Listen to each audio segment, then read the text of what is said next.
meaning. In the name of meaning, of feeling, and I hope you don't screw me.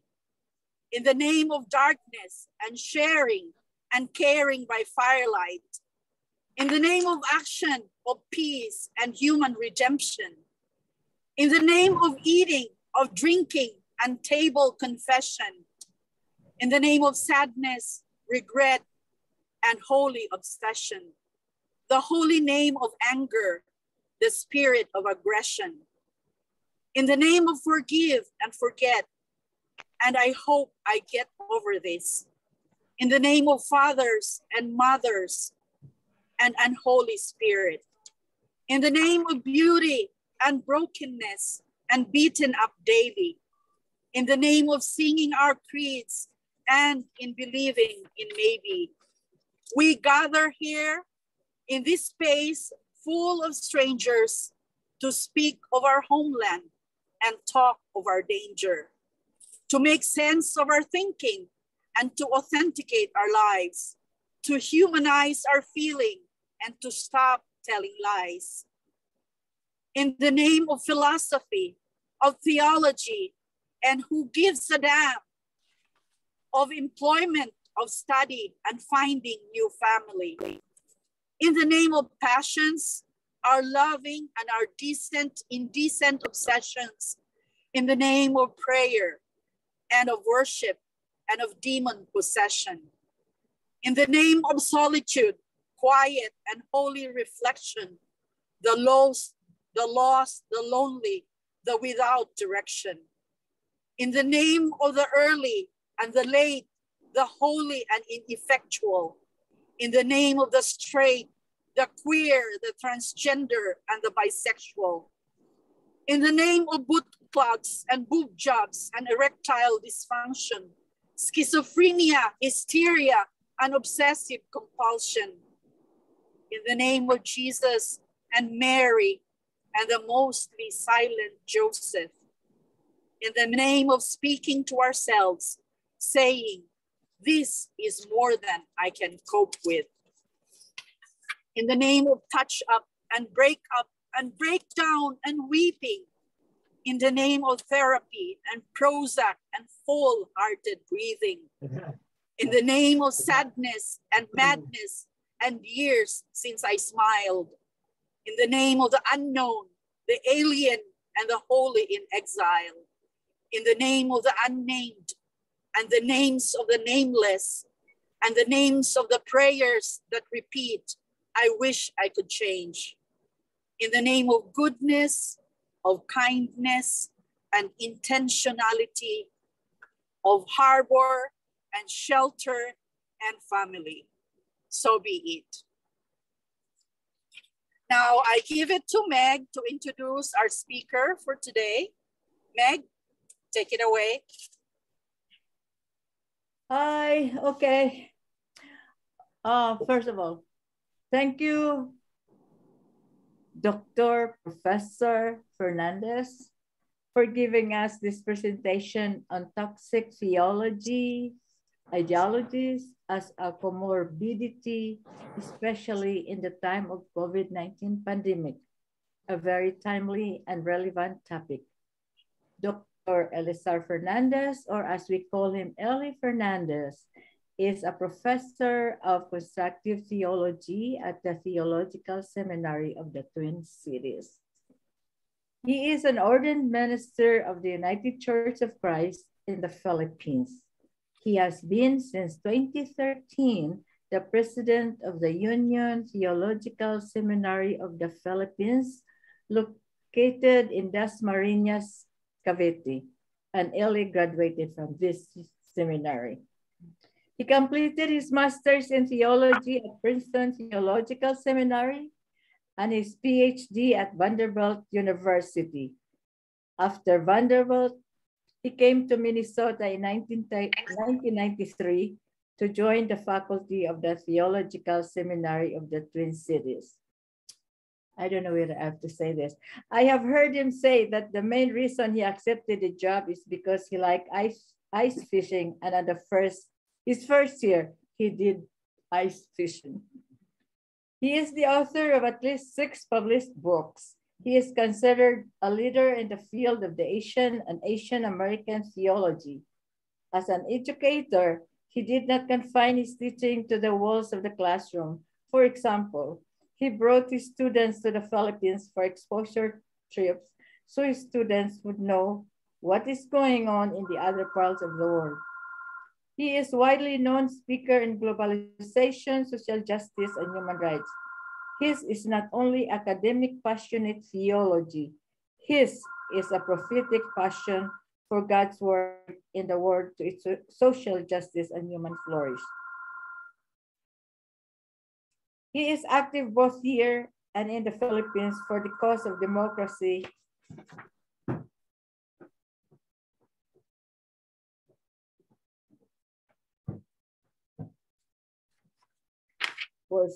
He is active both here and the Philippines for the cause of democracy, social justice, and human rights. The Union Theological Seminary of the Philippines, where he is the president, was a kanlungan, or is it still was or is, kanlungan refuge in Filipino and served as a sanctuary for the victims of forced displacement and oppression, for example, the Manyans of Mindoro and the Lomads of Mindanao. Eli is from a farming and fishing town in southern Leyte.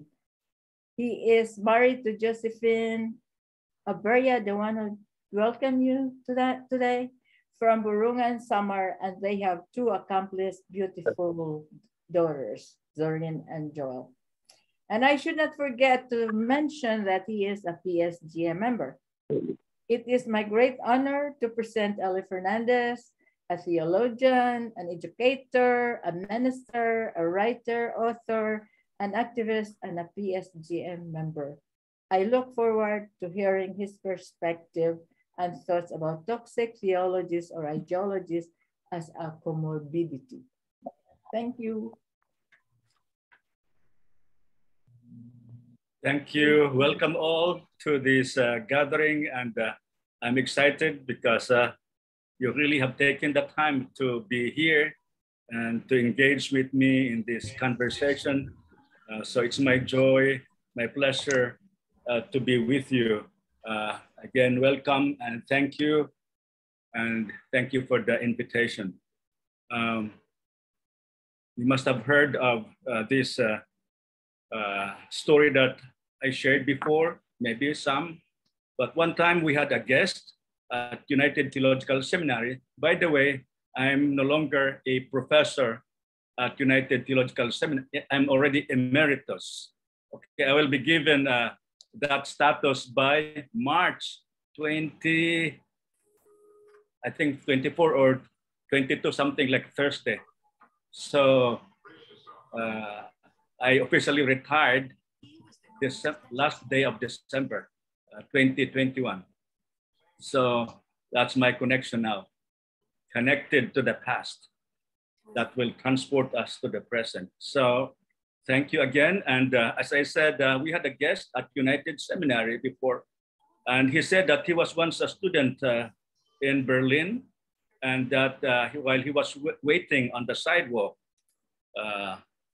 because he wanted to go to see an opera, a car stopped, and then the driver rolled down its window, and then the driver asked, "Sir, I am lost. I don't know where I am." And he said, "Right now you are sitting in your car." And, right now you are sitting in your car. And the driver was so surprised, and he said, "I beg your pardon, sir. I just said, right now you are sitting in your car." Then he regained his composure and said, "Sir, are you a theologian?"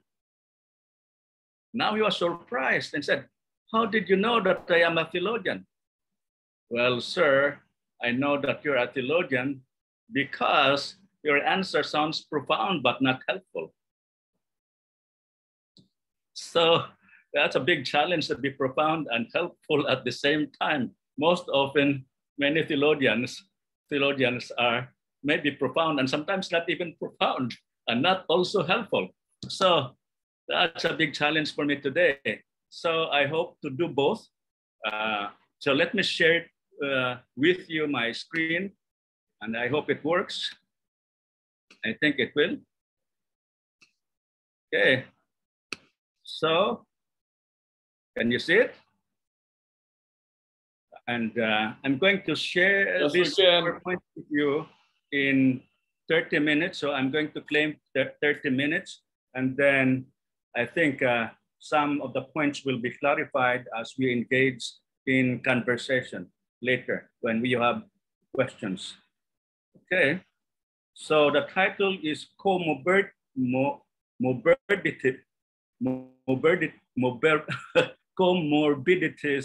in the time of pandemic toxic theologies. So let me define just briefly. I think very simple, but let me do it. Comorbidities are the presence of two or more diseases in the same person. Okay? And let me move quickly so that this will lead us to engage.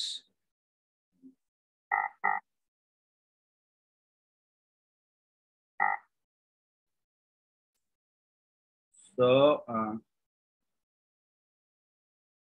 normally when you speak about comorbidities, we talk about physical conditions. So like cancer, heart disease, chronic kidney disease, obesity, type 2 diabetes mellitus, and others. And I hope we don't have any of that.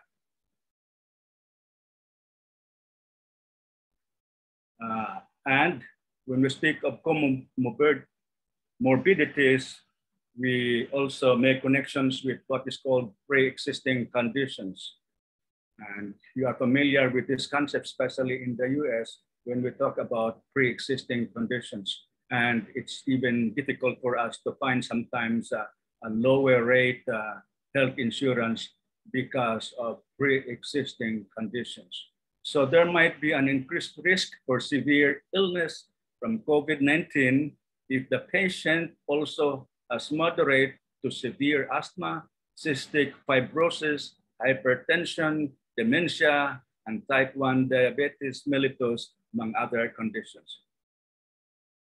But there is another comorbidity that oftentimes we forget because we are so focused on the physical body in terms of comorbidities. There is a systemic comorbidity that is more lethal. The greatest comorbidity for me is social inequality and poverty. Metaphorically speaking, contrary to the belief that the rising tide raises all boats, the reality has been that the rising tide raises all yachts. And worse, the poor do not even have boats, and they are drowning in the tsunami of corporate profits. And people talk about we are on the same boat. We are on the same boat facing the same storm. But that's not exactly true. We know that even if we are in the same boat, there are first-class accommodations and business accommodations, and also the economy class. So maybe the best description would be that we are facing the same storm and we are on different boats.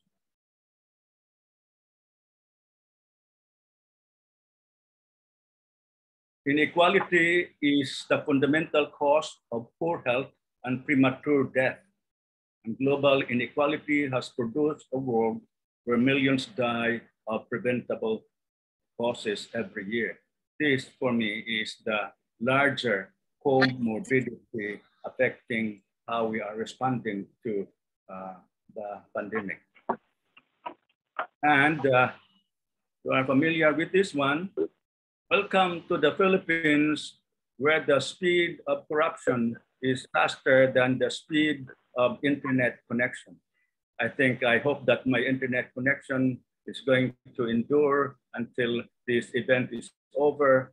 And one time, I think I still remember at Manila International Airport, there was this welcome. Welcome to the Philippines, the only Christian nation in Asia. Then down below the billboard, it said, beware of pickpocketers. That's a name. And maybe you are not familiar. I'm going to translate this anyway. Here, people say, dumating na ang Delta, wala pang dilata at ayuda. At paano makakarating ang ayuda kung may nakaharang na buhaya? Delta has arrived, but not the, how do you call that, the help, the aid. And how can the aid arrive when there is a crocodile blocking the way? And it follows, sabi, at imbis 4,000 ay 4,000. So when it comes to you, instead of 4,000 pesos, it arrives to the people only 4 ligo, or a certain kind of sardine, if you are familiar with ligo. Instead of 4,000, 4,000. Now I'm going to deal with another, or the third, comorbidity. Comorbidity. And this is theology / ideology. When I was studying, I was not really intending to be a pastor. And even when I did my PhD studies, I was not really excited to pursue, because for me, theology would be dealing with issues about God and about heaven, and I don't really have interest in anything like that. In fact, one time I decided to quit, but I continued and find a profession that sustained me throughout the years, and that is becoming a professor. Why? Because I thought that theology would separate me from the real life struggle, would separate me from politics.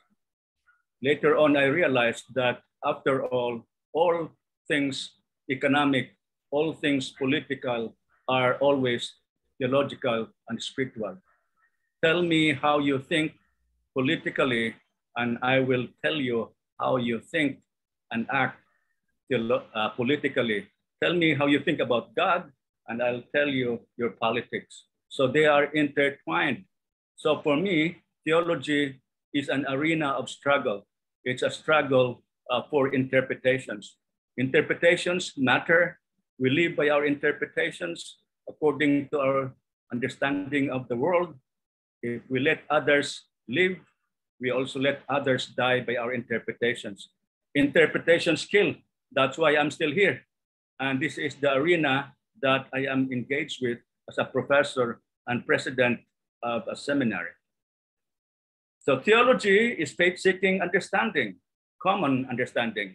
Fides quaerens intellectum sent ansam, theology as faith-seeking wisdom. Put in a negative way, faith is not opposed to understanding or wisdom. I don't really. Here. Symbols give rise to thought, according to Paul Ricoeur, philosopher of hermeneutics. So faith seeks understanding. It seeks understanding. Theology is the practice of discerning mystery in process.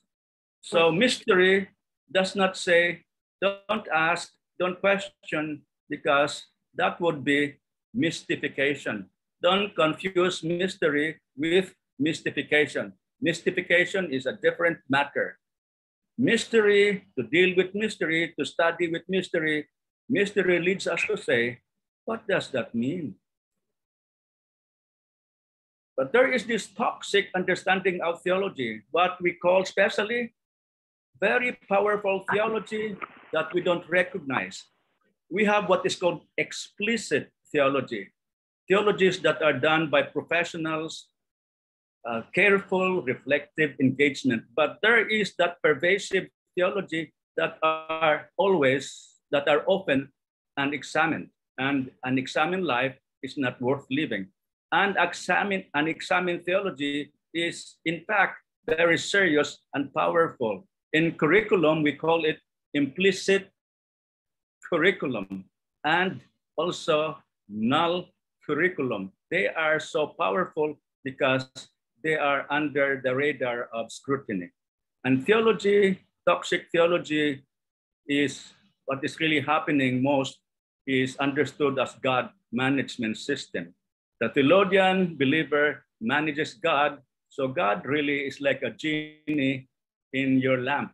You rub the lamp because you want to command your genie to do something for you. That's a common understanding of God. We make God an errand boy, an errand girl, a person to help us do the things we like to do for ourselves. So we are so in love with our small islands of knowledge, islands of so-called knowledge more than the ocean of mystery. We like to think that what we see is the measure of all that is there, all that is there. And this is a common people's understanding of their relationship to God. Very common. This is what I have gathered. Faith is understood as a talisman, and God is omnipotent, God is absolute good. Therefore, if God is omnipotent and absolute good, God can do whatever God wants to do. And because God is good, God will do the good thing. Another one is suffering as punishment from God. Makes the person feel guilty, can easily be used by people who have access to grind. And then the third one is test of faith and character. The testing of faith produces endurance. But the question is, does God send cancer to test the faith of a young child or so that his parents would learn perseverance? Would God do that? Is that the kind of God you have? Another one is opportunity for personal development. Would God send illness for personal development? Would it not make God a cruel monster? And another one is an occasion to manifest God's power. Does that make much sense for God to give sickness simply to show God's power?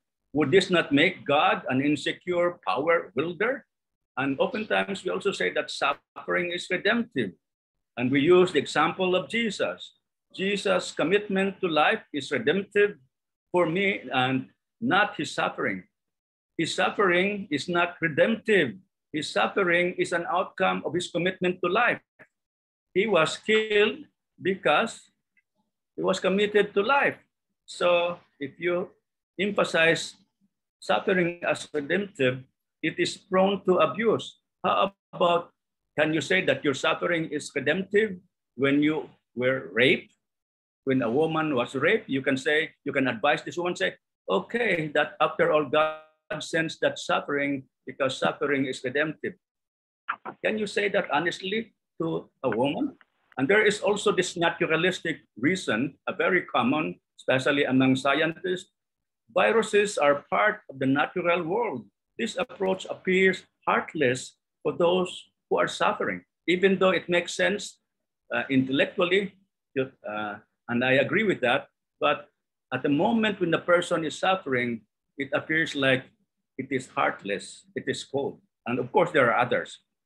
So I would say that there is this issue in theology that leads to, especially in religion in particular, when we confuse faith with fanaticism.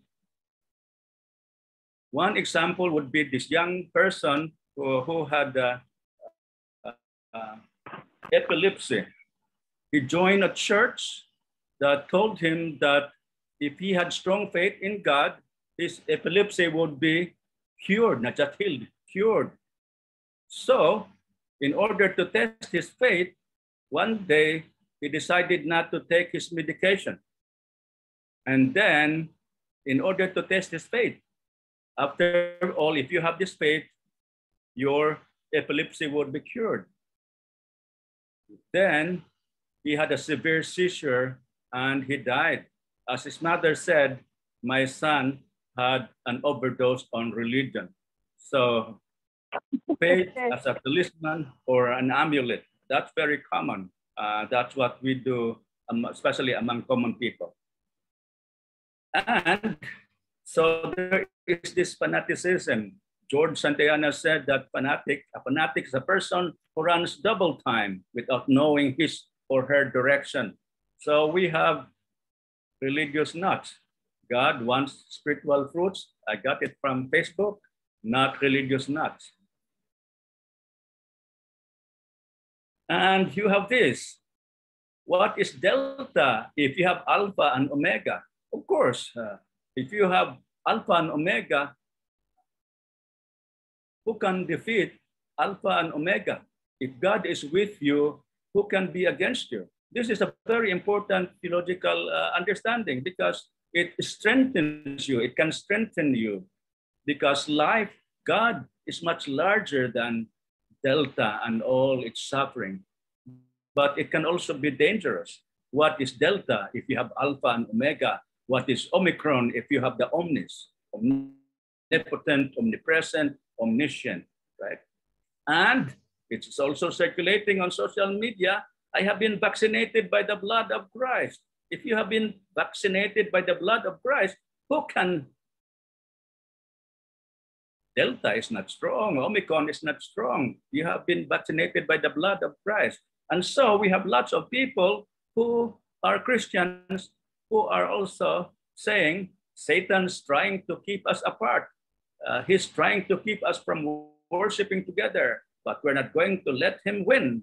Kelly Burton, pastor at Lone Star Baptist Church in Lone Star, Texas. By the way, many of them actually died of COVID. Louisiana pastor, the church is the last force resisting the Antichrist. Let us assemble regardless of what anyone says. So now you basically have people who have the, so in some sense, connection to the politics. That's why I told you that I said earlier that tell me how you think politically, and I will tell you how to think theologically. And tell me how you think theologically, and I will tell you how you act politically. And having an onerous understanding of God and God's power, we create false expectations and put the burden on God.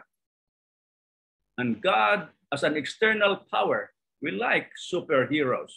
God as being the largest being out there, controlling the world. So God intervenes from the outside, externally, a power playing the role of a superhero, the Superman, Spider-Man, even omnis of this one, who will intervene with a mighty hand.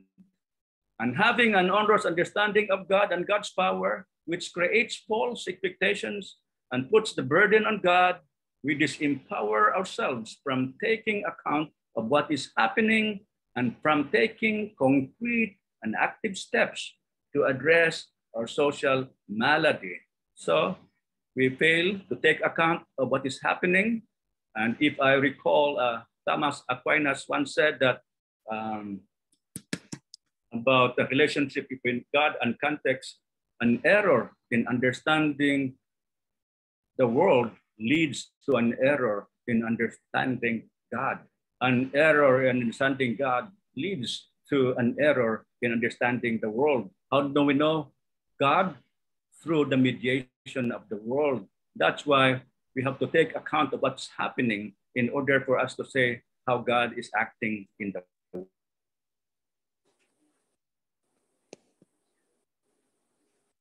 Oftentimes we say, where is God? Of course, we still ask. But we need to ask the question, where is humanity? Where is humanity? It's time for all the heroes to go home, said William Stafford. If they have any time for all of us common ones to locate ourselves by the real things we live by. Those superheroes, we like them because we want them to intervene and fix things for us. but they are disempowering. And the superheroes is also projected to heaven. So for me, the struggle here on earth requires that we storm the heavens, we storm the theologies. That's why I'm not leaving theology now after I have realized that theology is an arena of struggle, arena of interpretation, because interpretations kill. So interpretations like theology can be considered comorbidities in this time of social and COVID pandemic. So tragedy for me is not really the work of God, nor of the deadly virus, because the virus will just do whatever it is expected to do. The virus will always look for a cause. Tragedy stems from what we do with each other, for each other, and against each other. So we say, think about this ideology, theology, a notion of anthropology that is so prevalent, for example, in the West. We say, my body, my choice. But it is not simply your body. You belong to the wider body. So what affects you affects others. But in this individualistic society, you think that it's only your body. So my car, my choice. Let me drink and drive. My feelings, yours, right? It also tells us an individualistic anthropology that is disastrous to how we are dealing with this shared crisis of ours. Tragedy, real tragedy, is the work of our hands. And we are the ones we've been waiting for. We must be the change we want to see. Thank you. So now we can engage in conversation. Thank you, Ellie. So, lightening about what toxic theology means. So we're into our questions and answers, and you could either, there are ways to do that. You could put your question to the chat, or you could just raise your hand or just speak up. So, who's got a first question?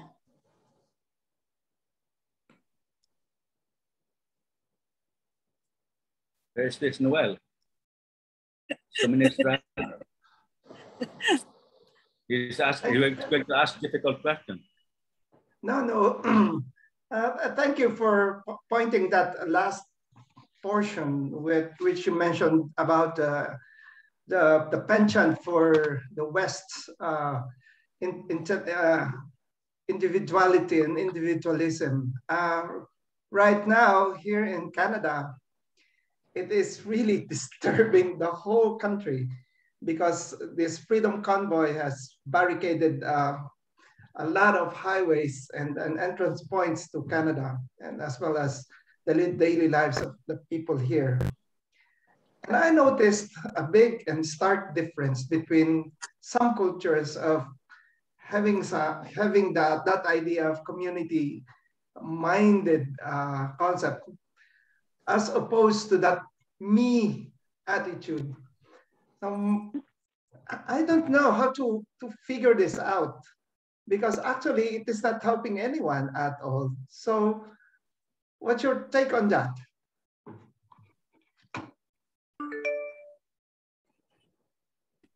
Well, it's a long work in terms of shifting our notion of what it means to be human and to dwell together. So that's why for me, it's a theological anthropology question. How do we see ourselves in relation to others? And oftentimes, the basic starting point really of many discourses in the US starts with individual, and then the individual creates a community. In my understanding, it's community first. And then with that sense of community, you understand who you are.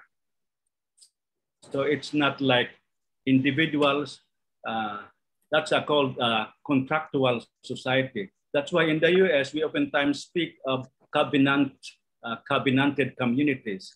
While we do that, most often we don't really grasp it because the underlying or the overarching presupposition.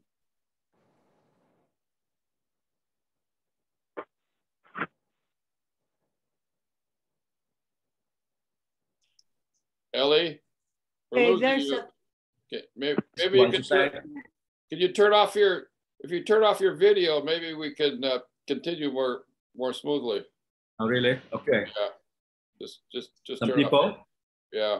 some people are having hard time. Well, yeah, So we're having- you froze there for a minute. Yeah. Okay. It'll really? work now. Okay. I was frozen even in a warm climate. Okay, sorry. So basically, while we talk about covenant, our operating framework is basically contractual society. And people think that we are individuals first, and as individuals, we relate to others. For me, we are part of a larger web of life first. We are part of that wider community. And from that sense of community, we understand who we are as individuals. In fact, for me, no one is born from a clean slate. We are born in the middle of things. And if I have to use postmodern discourse, we are born in the middle of things. And everything is always, we are born in the middle of things. We are born in the middle of the story we did not create, but we participate.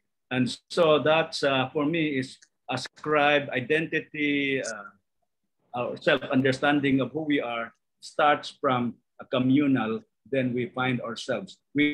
Because we know we are a part of that larger world.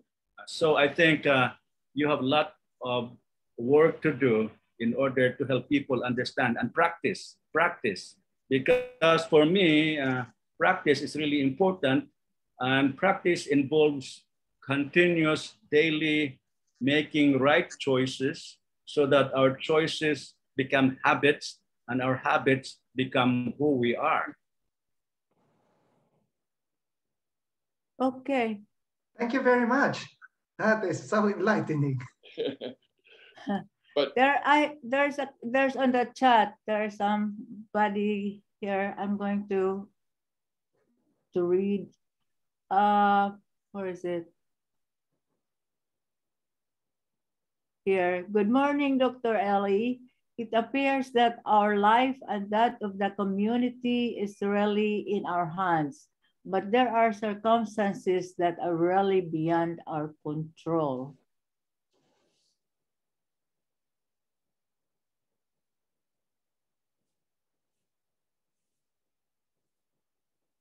Okay.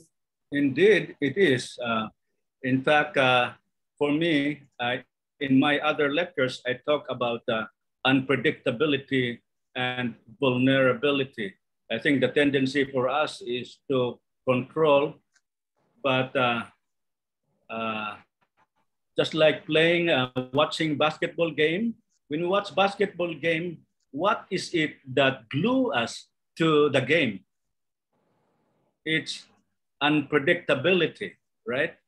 So unpredictability actually works for us by calling us to be always in attention.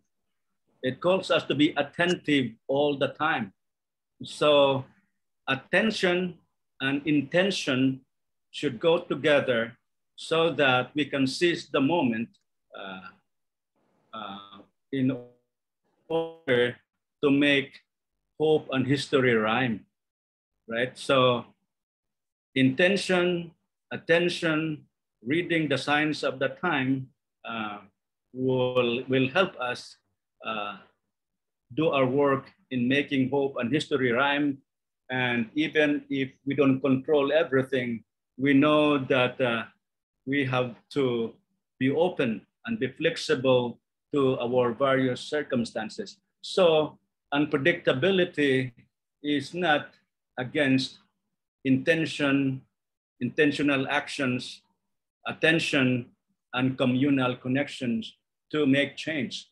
But we should be also let go. We should be able to let go of the things, of the plans we have in order to pursue what is life-giving, so that our ideas would not, our lives would not be frozen and be petrified, but our lives would be more creative. So for me, unpredictability and our temporality, no one is here forever and everything is not in control, but we should have the ability to be creative and be flexible, just like the cloud.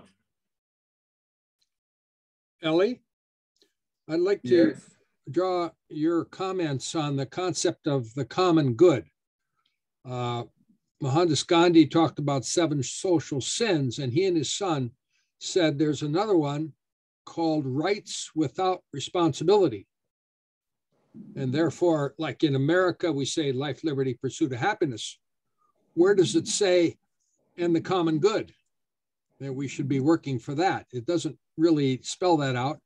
And I commend the Philippine Constitution for being more listing of the common good, like for women, farmers, fishermen, children, than the American Constitution. So in general, the common good is something that I think we can all strive for, and we should have that in mind with all of our actions. Your comments, Ellie? Oh, okay. Well, let me go back to my theology of social transformation. Let me talk about justice. We can start with theories of justice. Theories of justice. There are several theories of justice. John Rawls, for example, Nozick, utilitarianism, Alistair McIntyre, and others. Something that I mentioned in my class, but we can, and then John Rawls' veil of ignorance. We cannot start, for me, we are not starting from the very beginning in which there was nothing. We are starting in the middle. That's why for me to critique justice would be that instead of starting with theory, we start with story. Story, we start with narrative. How can we exercise, how can we create a just society in an unjust situation? Because it's already unjust. So for me, if you ask me, how do we start arriving at what's called shared well-being, shared flourishing? Number one, what is called the epistemological privilege of the poor and those who are dying their time, not because they are morally better than the rich, like Gary King, but because they are dying before their time. So for me, the barometer in which we have to gauge a just social order is to ask the question, what has happened to the least and those who are dying before their time? And that is for me informing how we think about equity and equality, right? We cannot speak of equality if we don't deal with equity. We are not starting on the same level.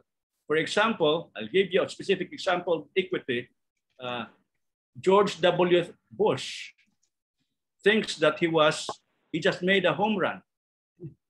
He just made a home run when in fact he was born on the third base. So starting with our shared flourishing, let's start with the reality of an unjust world. And let us use those who are dying before their time as a barometer in which to speak of shared flourishing and justice. So for me, the barometer, the foundation of a just social a social order is justice. Justice is the foundation of a social order. An order that is not just and equitable is an unjust order. And I have some items also in terms of how to assess development, like economics. Economics, for example, you have to think in terms of the short-term value, the short-term needs, then the long-term needs, including the ecosystem. And then we have to ask the question, when there is a development project or a project in your area, how much really goes to the benefit of the people? So for me, start with our sinful structures, because we cannot avoid that. And start with democracy, not only in politics, but also in economics, because a democracy that is not happening at your workplace is not democracy at all. Oftentimes we speak about political democracy, but we don't question the economics.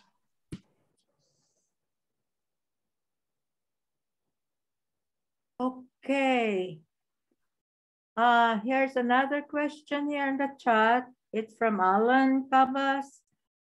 He said, social comorbidities transparent in Philippine context includes narratives like, in quote, discipline that turn every health response a tragedy. I think it's not a question, Meg. It's a comment. It's a comment. Oh, okay. Now, here's another one from Glenn Harrington. I don't know whether this is a comment. For Christians who see their roots, the Hebrew scriptures, we understand that there is no me without a we. Yeah. What's that? There is no? No, there is no me without a we. Like yes. Certainly. Basically, if I have to be clear, I said, we are a we, and then we find our way, who we are. Who am I in relation to the we? Like the Ubuntu theology of Desmond Tutu, or the Mitako Oyasin of the, what's that, Indian tribe Lakota. We are a relation. We exist in relationship. I am who I am because I belong. I belong, therefore I am.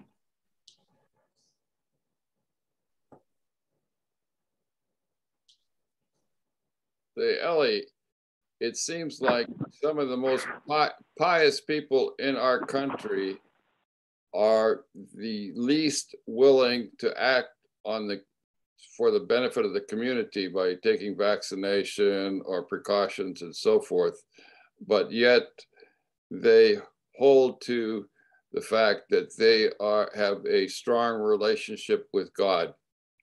It's disturbing to me. That's really true.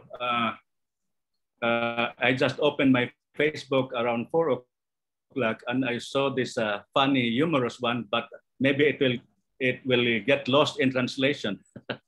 We have this person, celebrity, her name is Tony Gonzaga, and she was interviewed according to, of course, now we can really doctor or make lots of fake news and others, using the media. And he said that Tony Gonzaga, this celebrity, saying that Tony Gonzaga is a person who is able to do multitasking, expert on multitasking. And what is that multitask? She can be a Christian and defend the Marcos regime for all its atrocities. Multitask. How can you be a Christian and forget about the atrocities of the... Tony Gonzaga knows how to multitask. One hand, to claim herself as a true Christian, and at the same time, ignore and support the Marcos atrocities. Oh, mine. And basically, that's why for me, I'm still here in the religion, and particularly in theology, because once you have a theological backing of your position, it's much harder than those. Of course, there are other forms of fanaticism, like secular fanaticism, religious fanaticism, and others, and economic fundamentalism and others, so forth. But religion is one. Why? Because if God is on your side, who can be against you? If God is on your side and you are dealing with ultimate concern and have to deal with ultimately, and when religion is used to support the position you have already taken, then it could be worse. That's why I said, so many years I said, I don't want to pursue being a theologian because I am not really want to deal with all those other concepts, spending so much time of my life teaching about classical theologies because I have to. That's part of my job. I have to. Can you imagine teaching for 28 years and spending half of that trying to just interpret the classical and then trying to revise? I said, I want to be wild. I want to do something with my wild and precious life, something that I don't have to be accountable to the church establishment. But I'm still here. I still believe that theology or Christianity is like an ocean. I can still navigate. So now I'm not giving up. But church, just like other institutions, church and institutions that are for change are difficult to change. That's basically why I said many times in my insanity, I feel like I'm so sad. Yet, where else would I go? The struggle is here. But once you have a concept, a practice supported by theology, it's really difficult to change. It's really difficult to change. So that's why my idea now is how to work to be more effective educator. That's my focus now in terms, what is it that people really, what is it that is preventing people from thinking? There is this study that was done that you can use all the statistics that you want in order to convince people. Wow. You can show the extreme poverty. You can show the extreme economic disparity between the CEO and the lowest paid worker. But then at the end, people will ask you, are you a communist? Are you a socialist? Instead of responding to you. So my question now is, what is not really for me, the Enlightenment world thought that by educating people, we can change them. And that the trajectory of the world will be like linear progress when people get enlightened. It seems like it's not true. It's not, it seems like it's not true. That's why for me, my question when I do education is not so much in terms of giving them information and then all the facts and others trying to convince them intellectually, but my approach now would be, what is it that you are scared of? I'll focus more in terms of the person's sense of security. What are you afraid of? What makes you worry? Because even poor people are supportive of regimes that kill them.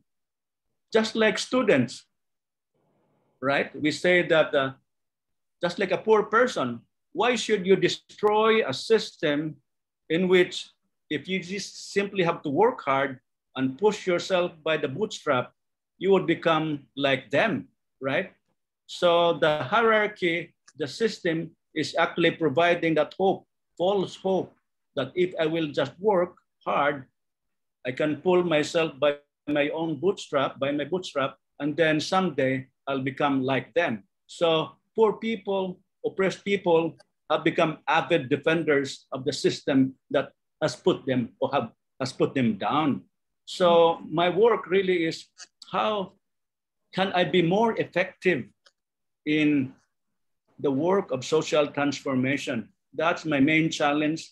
And at least for now, in my recent book on violent extremism, my approach is study what makes people feel insecure in terms of their future, what are they afraid of, then address that fear, because for me, that fear is actually a great location to start the work of transformation. You can approach people of different ideologies, left and right and center, by asking, what are you really afraid of?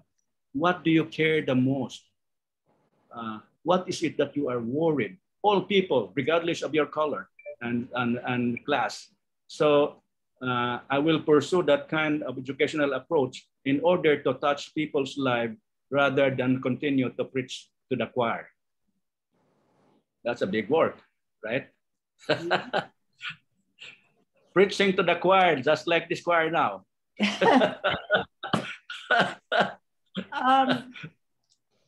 One more question.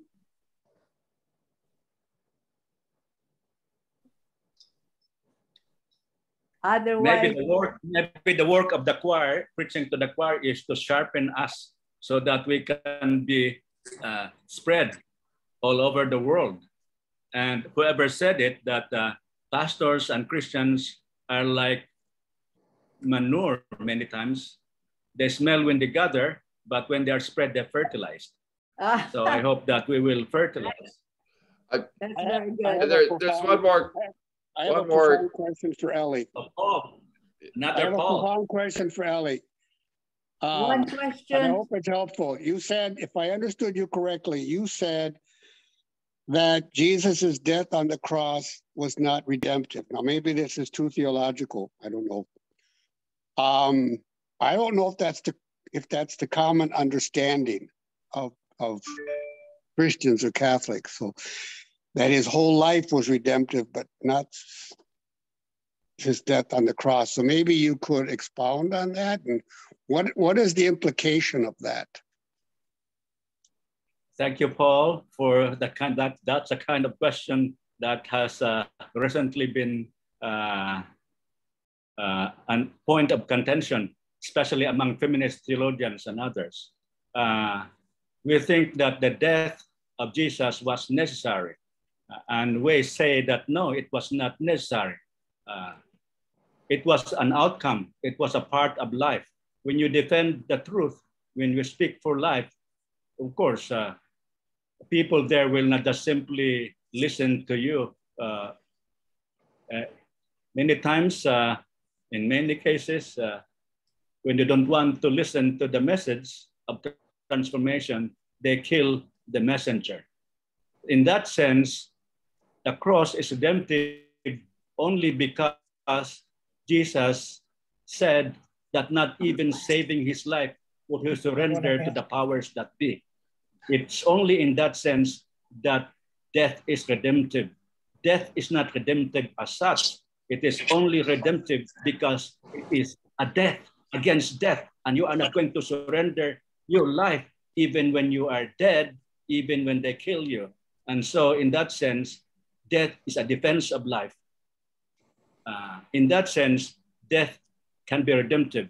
And in the Philippines also, if you compare it with the Western world, especially in the US, we have strong emphasis on crucifixion. That's why the Holy Week is so important week for the Philippines, but not much in the US. In the US, they focus on Easter and Easter Bunny. In the US, in the Philippines, the center is actually Good Friday.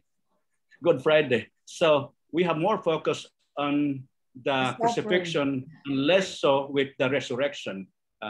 The white Christians would like to be resurrected without dying. They are so excited, a new life without dying. In the Philippines, we know what it means to die. But instead of penance for sins, according to some theological interpreters here, the point there is not really penance for sin, but actually people identify with the crucified Jesus. They identified with his suffering and condition. That's why crucifixion is prevalent here, an image here in the Philippines, especially among Roman Catholics and Good Friday. So it's not like a penance for sin, but people participate in the agony, the pain and suffering of Jesus because they can see in the suffering of Jesus their own suffering. Hi, Paul. I'm not sure if yeah, thank you. There's another one that I think it's a profound question and needs some reflection. And what is the implication of that? Are we going to focus on the death or the resurrection or the life? So thank you, Ellie. Yeah. Okay, I think Ellie has to go, right, Joe? Yeah. Well, okay. There was one more question that maybe we just read it if he doesn't have time to answer it. From Glenn King. It said, Glenn. Yeah, based Glenn on the reasons question. you have just enumerated, don't you find the mission hopeless? And, you know, I might add, some of the most pious people in the US have been the ones that have worked the hardest against any public health approach that might actually lead to the well-being of the whole population.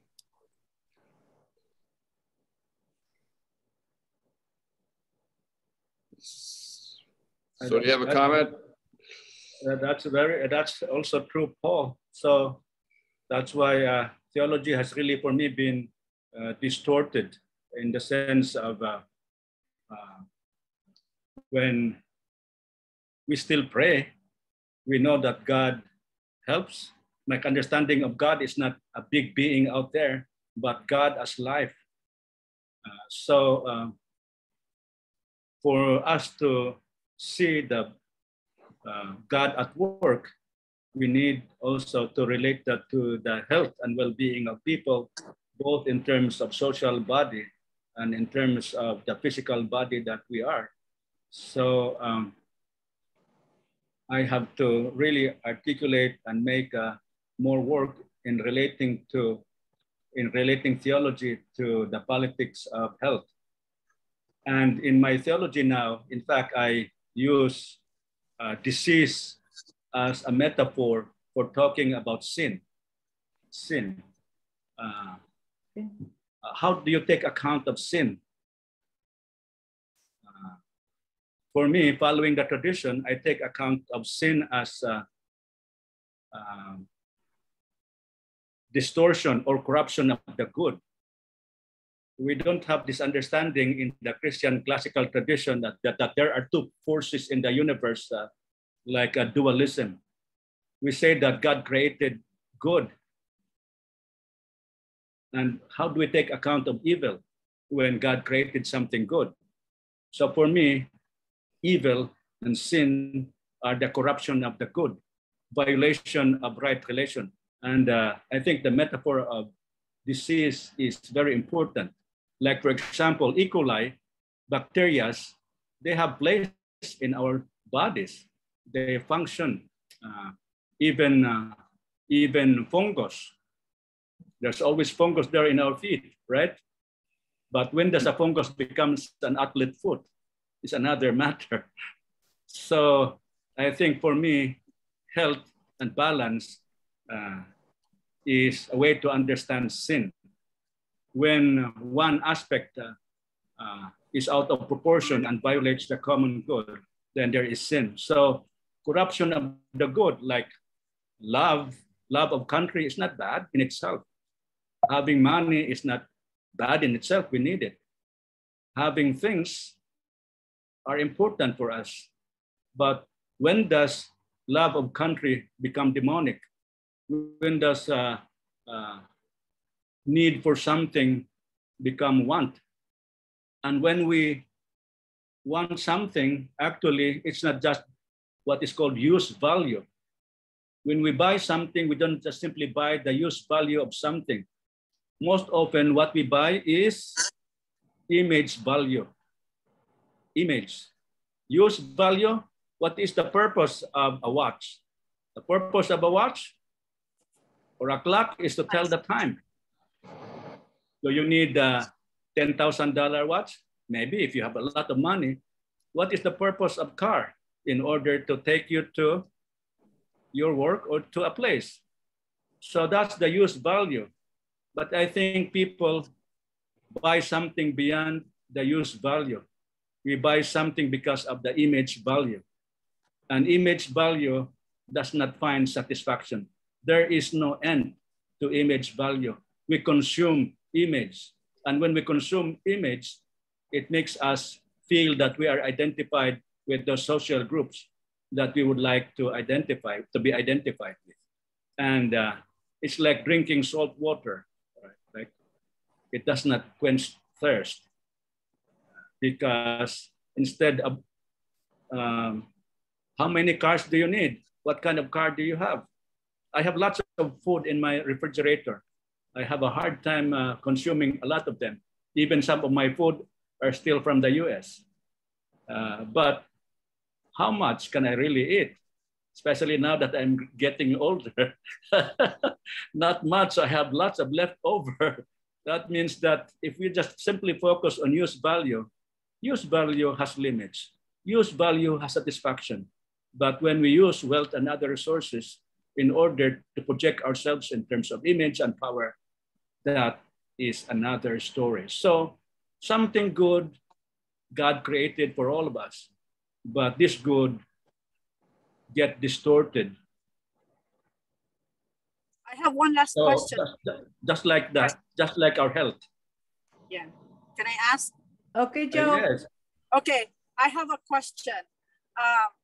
You talked about toxic theologies, but when we see it in healthcare or in sick care, as we say it, we see anything that is toxic or toxin to our body. We have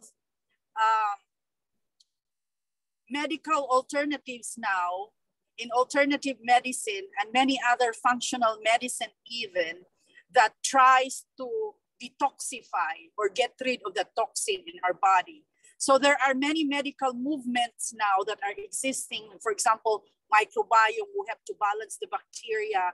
We have to detoxify our body with all the toxic emotions and all of that. So there needs to be detoxification that has to happen so that balance can happen in our body and we can be back to equilibrium and we can function more in health. How would that be in parallel in terms of theology and in our work of transforming our society when we are crippled or when we are still being stifled by distorted theologies and ideologies? Are there intentional programs and projects and movements within the church and even NGOs that tries to detoxify us from these poisons in our churches and in our communities? Do we have programs that are intentional? We know for a fact that there are so many distorted theological interpretations that are killing, wreaking havoc on ourselves and to each other. Do we have ways of detoxifying ourselves from these ideologies and theologies? Or I'm saying, do you have that program or subjects even in seminaries if we are aware that there are toxic theologies? I think we have plenty, and of course that has been my life. That has been my life, and until I die, that will be my work. Of course, one work is to, in theology in particular, one work is what we call the deconstruction. You have to deconstruct. You make the so-called implicit. There are implicit theologies that are more hurtful than actually explicit theologies. Implicit theologies are unquestioned assumptions, and assumptions hold us firmly because they are not brought to the open. So one is, in theology in particular, expose and then deconstruct, and then the second work is construct. I think a lot of work is, my energy has been on deconstruction. I wish I have another life the same number of years to make construction because my work has been used in deconstruction. So deconstruct, expose, deconstruct, and construct theological assumptions. But that is only one aspect because, as I said, education is not only about changing the mind. It's according to Mark Twain, of what use is your eyesight if your moral imagination is out of focus? Okay, so how do we change that? And much more difficult because following some writers, we are dealing with not just simply technical challenges. We are dealing with what's called adaptive challenges. A technical challenge requires a technical intervention by an expert. This one, adaptive challenge, requires intervention coming from people who have to change their minds and their attitude, and we grow together. So for me, education as a whole needs to be done, but beyond that, we need to have not just education in the classroom. You can have a new idea, but according to someone, a new idea, no matter how progressive, can easily be distorted. There is no smart idea that cannot be distorted. You need to have the experience. An idea can be distorted easily. So you need to have an experience of transformation that this person must have to support that. That's why actual experiences need to happen, like immersion, living with people like that, because ideas are not simply in terms of lectures and books. And then, of course, then you have to organize. And organizing is very important. And organize and mobilize. And knowing, according to one of my expert friends, knowing how to cut issues, just like what you are doing. Because the whole world cannot just swallow the big issues that we have. We will have indigestion or diarrhea or constipation. So we should know how to slice issues that are winnable, and experience at least one win at a time. One win, 1, 2, or 3. Because if everything is not winnable, what are you saying? You are discouraging people. That's why for me, when I embark on a project, I have to pursue it, because people are already pessimistic, people are cynical, people have already received so many promises, broken promises. And so even in my work as an administrator, I don't want to start the work that I'm not going to finish, because I will only add to the betrayal of the people's dream.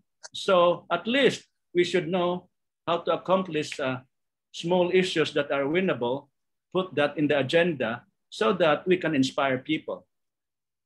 Malayo pa, sabi in Tagalog, is malayo pang umaga. The morning, the dawn is still far. Commander, the dawn is still far. Okay, with the that. The darkness around us is deep, according to William Stafford. And so we parade like elephants, holding each other's tail. But if one wanders in the park, we don't know where we are. Everyone is lost. So we should be, are we giving clear signals? Are our signals clear? Yes, no, maybe. The darkness around us is deep. Okay, I think with that, thank you very much, Ellie, for such a nice presentation. Thank you for your insight, for your perspective, your reflection, your enlightening us, and with a little humor too. So thank you so much for your presentation. I'm now fired.